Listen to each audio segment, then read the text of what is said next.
Welcome everyone to another episode of Dropkick. I am your host, as always, DoubleC, and once again, we are taking apart 5 hours of WWE content and compressing it into just one.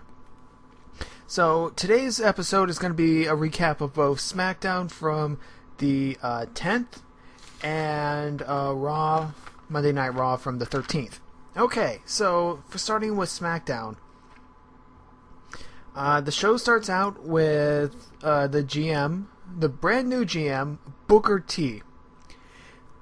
Basically, he says that he's glad that he's in his hometown because this is where his hometown is. So anyways, he wants Sheamus to apologize for wrecking Alberto Del Rio's car because he went joyriding on Monday Night Raw. So, Sheamus goes ahead and apologizes that he crossed the line, he did all this stuff, and he wants to apologize. So he apologizes. Okay, you know, he's a face, he's supposed to do that. Alberto Del Rio comes out, he goes, no, I want revenge, and I called the police about it too. So, and then Sheamus goes, well, actually, Booker T goes, well, now hold on. If you do that, you won't be able to get your championship match. Sheamus goes, okay, well, let's just have it tonight. And then Alberto goes, okay, so we have a championship match, like 2 weeks from the pay-per-view for free. So it's like, okay, I guess. But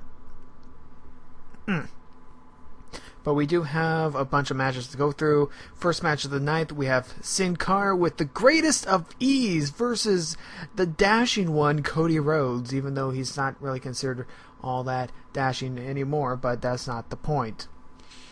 Alright, so let's see what happened. Oh yeah, that's right. Cody Rhodes pretty much focuses on the mask of Sin Cara. He calls him ugly. And this is actually his downfall because he pays so much attention to the mask that he gets hit up with a roll-up and Sin Cara ends up winning. So I guess that's the start of a new feud where we have a mask versus not a mask.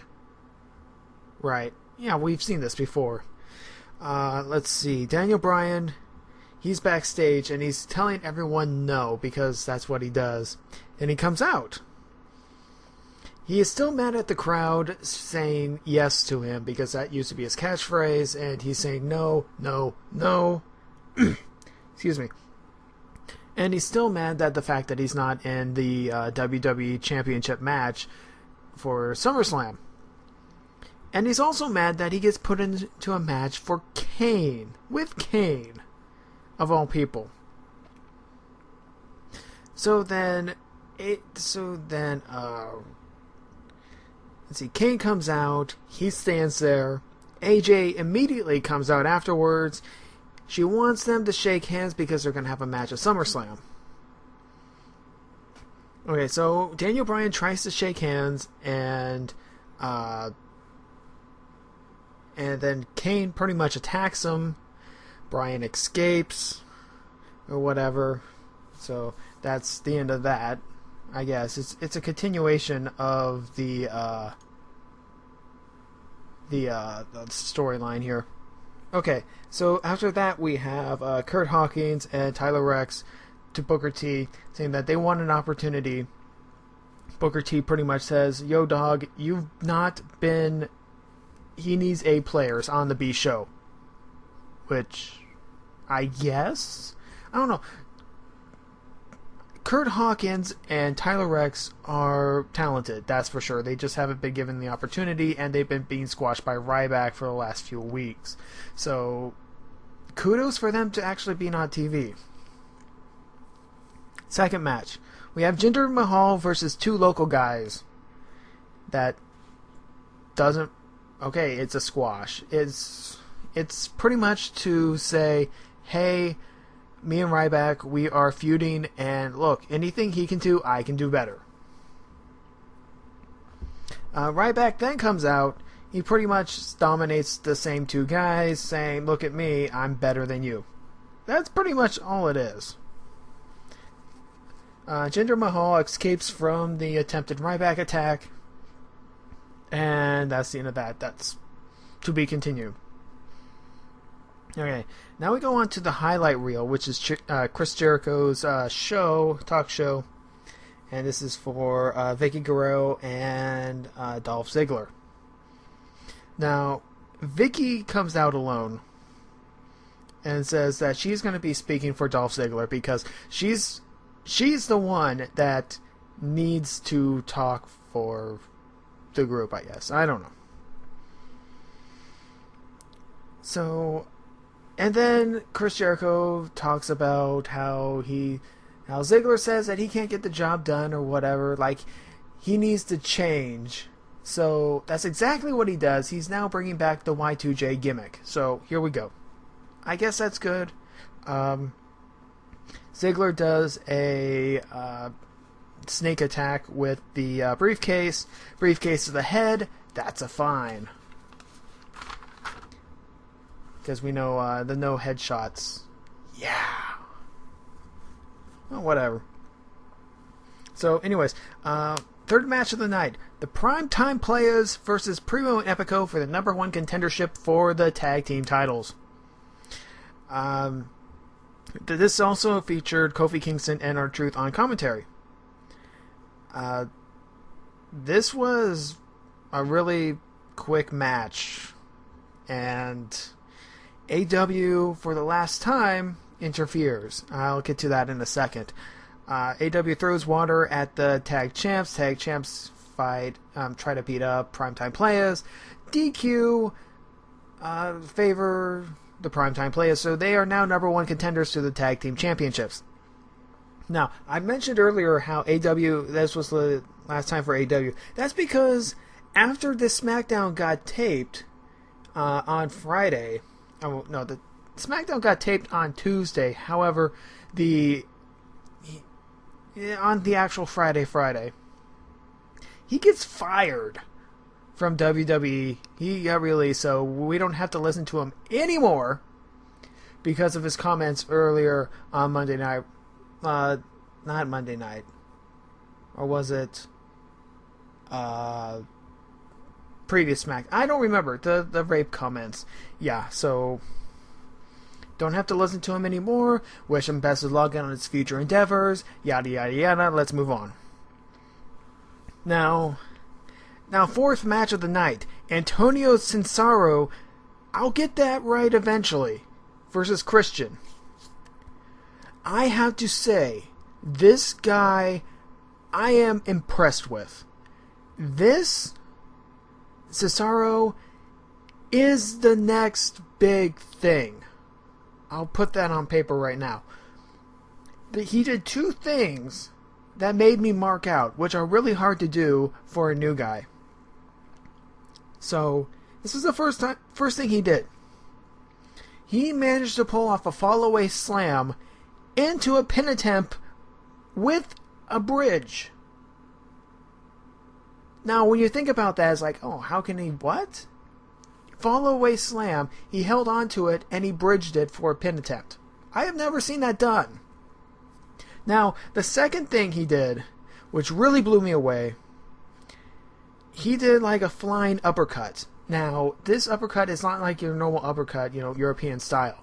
I mean, he threw Christian up sideways, he's up sideways, and then he hit the uppercut while Christian was in midair. Yeah. I have never seen that done. I am thoroughly impressed. However, Christian does win the match with a spear out of nowhere, and so Christian wins. Later on, there's a match for the SummerSlam pre-show. It will be Santino Marella defending his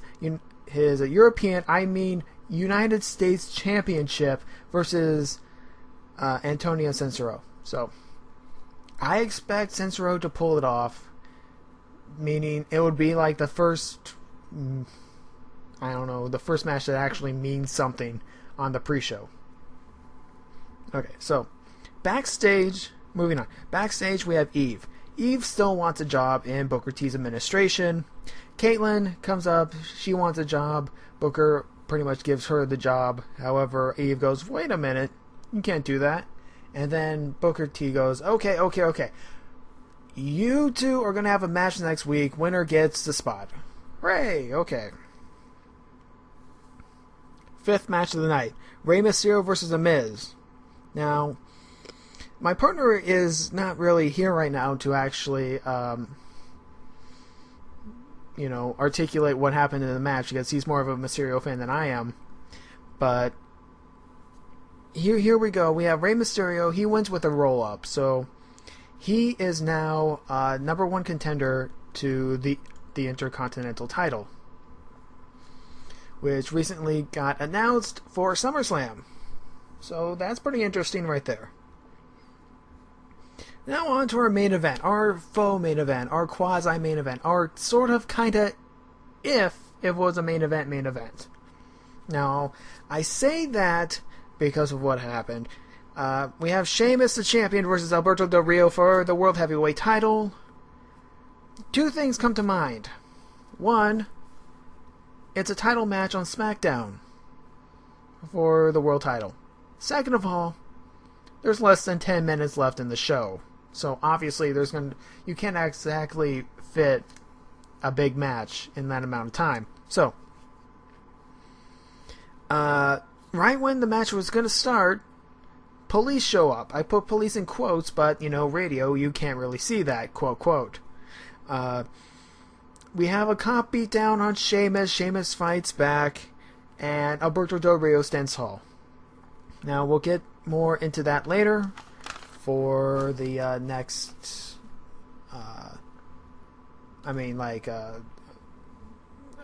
it gets mentioned again for Monday Night Raw and for this coming Friday Night SmackDown. Okay, so Monday Night Raw. We have another action-packed Monday Night Raw where we have 8 matches. Now, normally we have 6 or less, but 3-hour show, put in 2 more matches, we're good. We're golden. First match of the night, CM Punk versus Big Show. Now, obviously, when you're fighting the Big Show, it's going to be an uphill climb, which Punk can do. Daniel Bryan pretty much comes out midway through the match, and he pretty much complains that he's still not in the championship match, and so what does he do? He interferes and tries to make CM Punk tap out. Big Show takes advantage. John Cena decides that he's going to interfere some more. He comes out, tries to take out the Big Show, yada yada yada. Then AJ comes out. I put that I smell a tag match, and if this was Teddy Long's SmackDown, he would come out and do a tag match. Easily. AJ comes out, it's a tag match, whatever. There's also going to be a contract signing tonight for the Triple H and Brock Lesnar matchup for SummerSlam, and of course that's going to be shenanigans because it's a contract signing. Someone's going to get hurt. Okay, so we have JTG backstage. He's talking to Caitlyn, and he's pretty much complaining that he wants a shot. He wants a match. And AJ is unstable. AJ overhears this, and he gets a... And JTG gets a match. Who does he get a match with? Kane? Maybe. Nope. No. It's Ryback. So, second match of the night, JTT versus Ryback. Ryback pulls out a very sick over-the-shoulder powerbomb. That was like, oh, that looked like it hurt. Oh, so anyways, obviously this is a Ryback match. Ryback wins. Roddy Piper is backstage with Shawn Michaels. Shawn Michaels says that Triple H is late. Okay.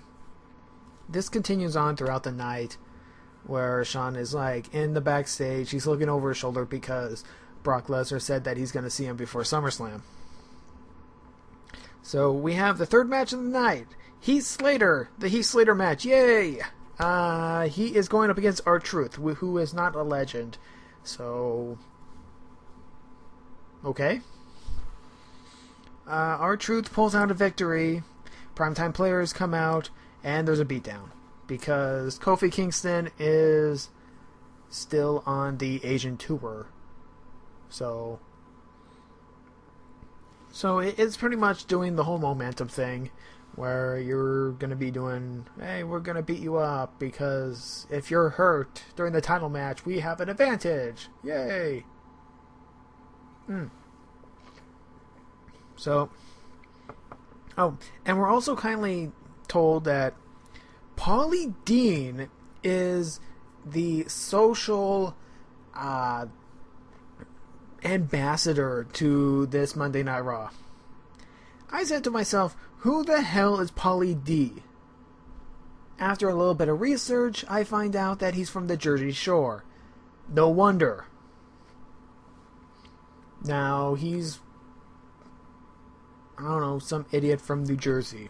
Whatever. Don't really care about him. It's just whatever. Okay, so there's also the World Heavyweight Championship video package. Booker T says that the match is off because so many lines were crossed, and of course, so the match is not going to happen. Now, this is unusual because this is like the first time where things escalated and the match was called off. Now, normally when this happens, let me adjust my microphone. Now, normally when this happens, there's a stipulation added on to the matchup, meaning like it's going to be a street fight, or it's going to be no disqualification, it's going to be a cage match, yada yada yada. But we'll figure out that on the next SmackDown. Fourth match of the night, we have the Greatest of Ease with Sin Cara versus Tensai, which is pretty much as far as a Sin Cara match goes, like the weight class of both competitors, with Sin Cara and Albert, obviously don't match up. But Sin Cara ends up winning with a very vicious tornado DDT. I am a fan of the tornado DDT. And so he gets that, and then Tensai Albert bombs the I still forget his name, his worshiper, his manager sort of thing. So yeah. Now we're on to Piper's Pit. Earlier they did another Twitter thing where you vote, and somehow they keep track of it, which is pretty much impossible. So people choose Chris Jericho because he's the face. So Piper is obviously confused that people are actually cheering for him. Vicky Guerrero comes out. Dolph Ziggler comes out. Then The Miz comes out. They all complain, trade insults, yada, blah, blah, blah, blah, blah, blah, blah. Oh, whatever. Jericho beats up The Miz and Dolph Ziggler. What's gonna happen next? Well, obviously, we do have something else. Well, so, after commercial break, we have the fifth match. We have Chris Jericho, Dolph Ziggler, and The Miz in a triple threat. Let's see. Dolph Ziggler and The Miz pretty much double team Jericho for most of the matchup, for at least the beginning of it. Later on, Dolph Ziggler has a problem trying to get into the match, where The Miz and Jericho are pretty much going at it. And there was a Tower of Power spot. Now, if you don't know what a Tower of Power spot is, it's when somebody's going for a superplex and then someone underneath goes for a power bomb and all three go down. So that's actually very nice to see. I like seeing that.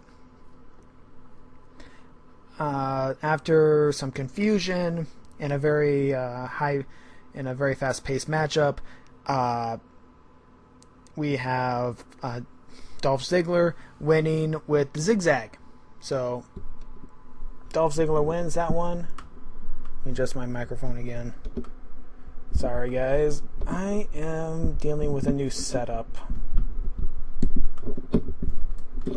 So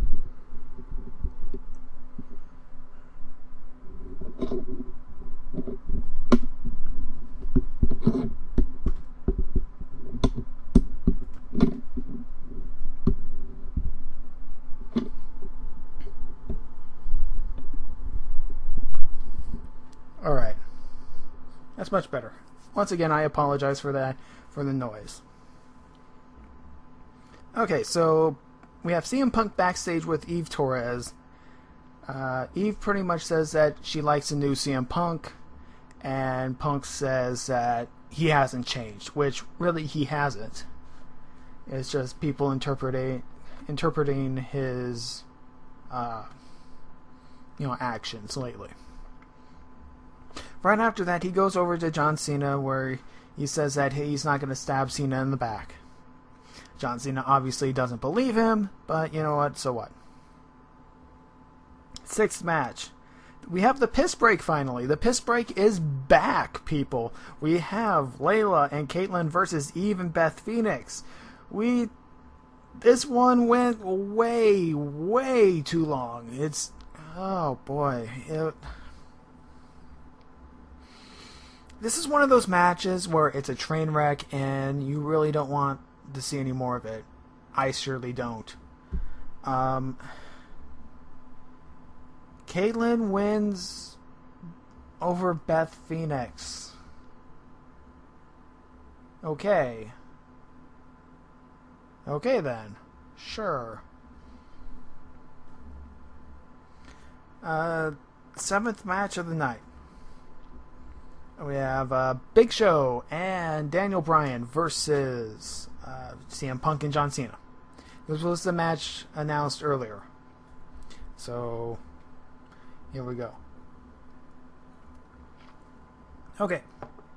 Alright, so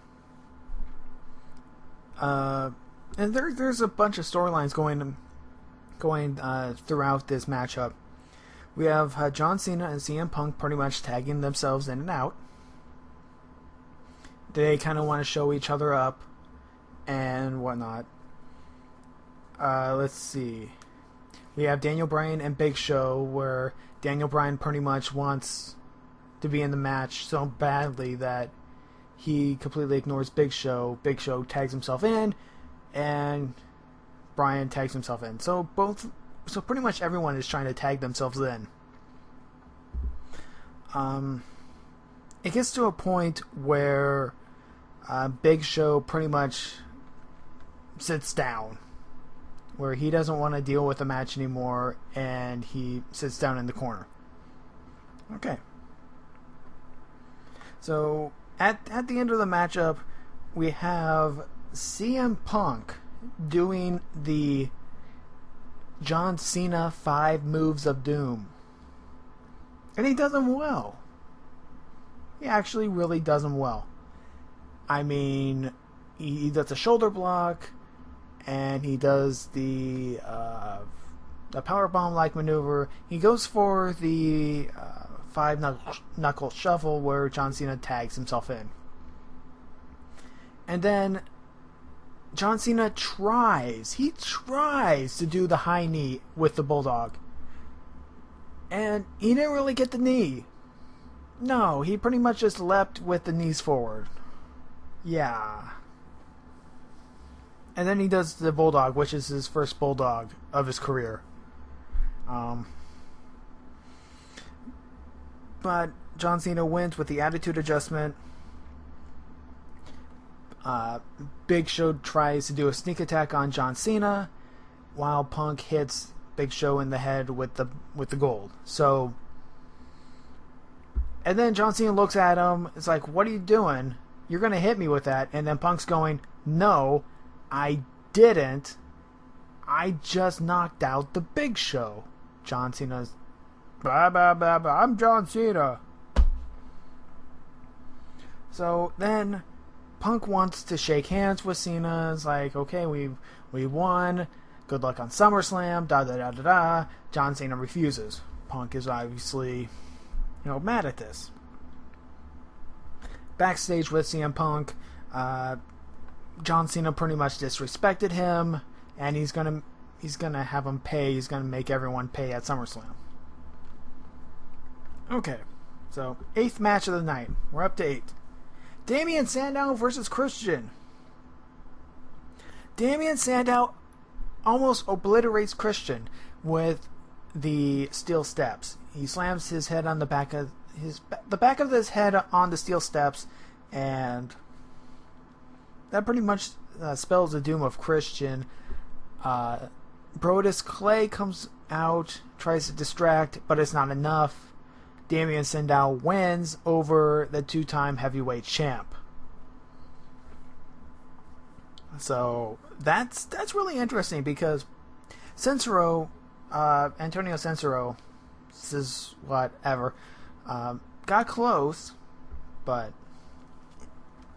Damien Sandow actually pulled it off. Now, that was actually the main event, which was kind of disappointing because up next we have the contract signing. Before the commercial, Triple H hasn't shown up.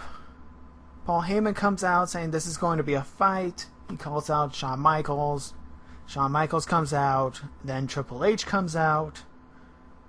And then they sign their contract. Yeah, no incident at the contract signing. So backstage, after another commercial break, we go backstage with Big Show. Big Show was going to say something. I forget what it was. Then there's an incident in the parking garage where Shawn Michaels can't get out of the parking garage with his car. Brock Lesnar shows up and then beats the cameraman senseless, so we don't get any video, we get audio. And then back from another commercial break, we have Shawn Michaels' car obliterated. I mean, windows, glass everywhere. Yeah. So Brock drags Shawn Michaels to the ring where he pretty much F5s him and then puts him in that key lock like maneuver. The one that almost broke Triple H, that quote broke Triple H's arm. So Triple H comes out. Paul Heyman's like, don't take another step forward or he's going to break his arm. After about 2 or 3 minutes of this, Brock breaks the arm anyway. Triple H is pissed off. Shawn Michaels is in pain. And that's pretty much it. So for SummerSlam, we have a fight. Well, we all know it's gonna be a fight because Brock Lesnar can't do his current gimmick. Can't do a actual wrestling match. It's got to be a fight because he's a fighter now. So yeah, that's what he is. And then we have a bunch of title matches. The WWE title match, World Heavyweight Championship match. Both the mid-card titles are going to be on the line. Let's see, Daniel Bryan versus Kane. The tag team championships are going to be on the line. Pretty much every title is going to be on the line except for the Divas one, which is kind of weird. And what else do we have? We have, I don't know, what else do we have?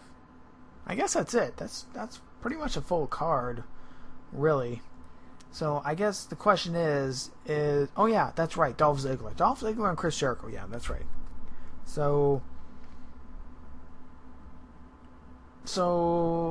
let's see, for predictions. I predict that Punk is going to retain.